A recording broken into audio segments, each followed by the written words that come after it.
Episode 3 Bhishma's Terrible Vow. Without informing King Shantanu, Devavrata rode to the settlement of the fishermen. The fisher chief himself came forward to receive the prince with the honor due to the heir of Hastinapur.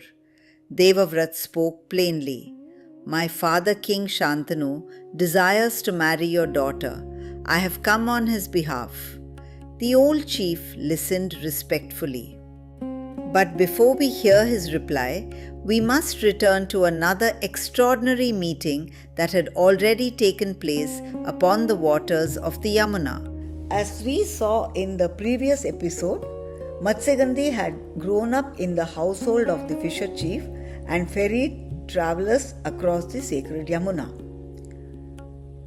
One day, an unusual traveler arrived at the river bank. It was the great sage Parashara. As they journeyed across the quiet waters, the sage remained silent for a long while. Parashara foresaw that the world would one day need a sage of extraordinary wisdom, one who would preserve the Vedas, record the history of a great dynasty, and leave behind a timeless guide to humanity's understanding of dharma. For such a soul to be born, he knew the appointed time had arrived. He desired that Matsyagandhi become the mother of that child. The young woman was deeply troubled. What of my honor? She asked. What will the world say? Seeing her distress, Parashara gently reassured her. No one shall witness this. At his command, a thick mist descended upon the river, concealing the boat from every eye. They came ashore upon a small island in the Yamuna, where the sage assured her once again that no blame would ever fall upon her. He then bestowed another blessing. The odor that had clung to her since birth vanished, replaced by a divine fragrance that spread for miles around. There, upon that island, a son was born. Dark in complexion, he was called Krishna. Born upon an island, he became known as Dvaipayana. Before the child was entrusted to the sages of a nearby forest ashrama, he turned to his mother and said, Whenever you remember me, I shall come. Under the guidance of those sages, Dvaipayana mastered the Vedas. In later years, he arranged them into the present form and came to be known as Vyasa. Matsyagandhi returned to her ordinary life, ferrying travelers across the Yamuna river. Let us now return to the day when Devavrata arrived at her father's cottage. The fisher chief listened carefully. My prince, he said, no father could ask for a greater honor than to see his daughter become the queen of Hastinapura. But I have one condition.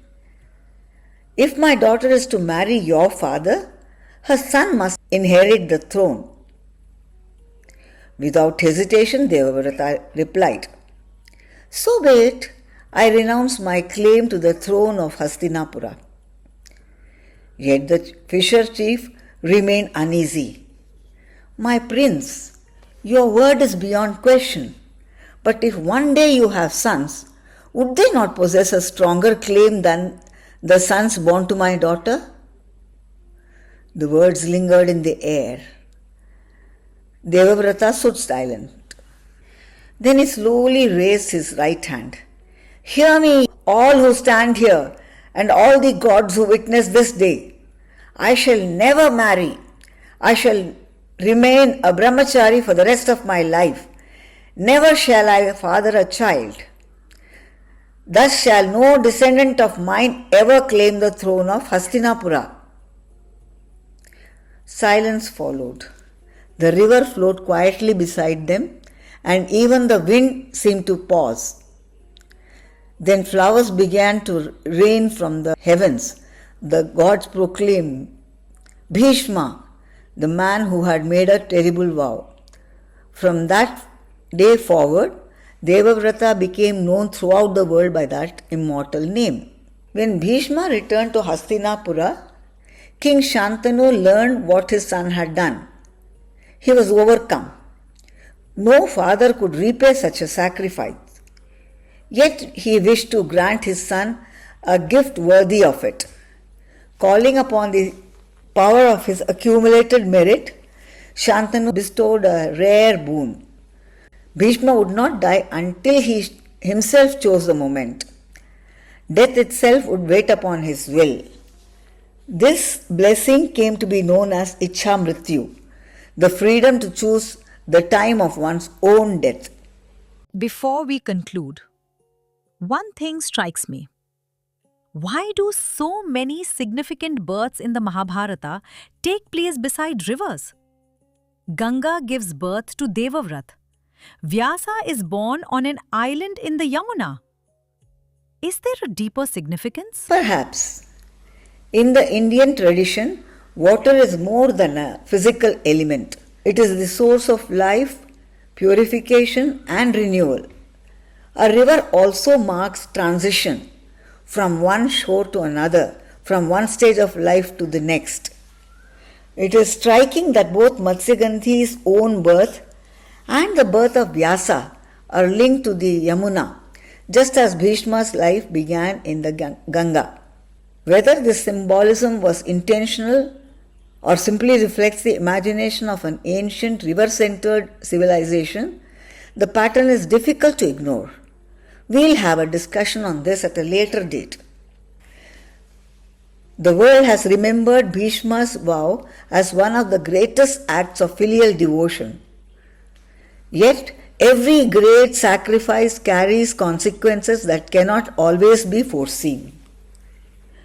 Bhishma had secured his father's happiness, but in doing so, he had also set in motion a chain of events that no one present that day could possibly have imagined.